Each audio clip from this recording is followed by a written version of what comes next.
Assalamualaikum semua, hari ni kita nak tebuk rukun pula. Rukun iman dan rukun Islam. Let's go, kita cari orang.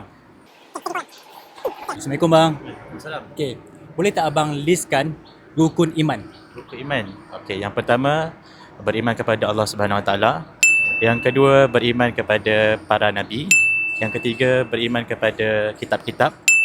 Yang keempat beriman kepada para malaikat. Yang kelima beriman adanya hari kiamat. Dan yang keenam beriman kepada ketentuan qada dan qadar. Okay, masih bang. Okay, next kita nak cari seorang lagi untuk rukun Islam. Okay, Assalamualaikum bang. Okay, boleh tak abang listkan 5 rukun Islam? Okay, rukun Islam. Okay, the first one is mengucap 2 kalimah syahadah, solat 5 waktu, berpuasa di bulan Ramadan, membayar zakat dan menunaikan haji bagi yang berkemampuan. Okay, masih bang. Alright, thank you. Alhamdulillah. Bagi siapa yang tengok video ni, marilah kita bersama-sama mengingati dan menerapkan rukun-rukun di dalam kehidupan seharian kita. Sekian saja, tebuk rukun bersama BSN.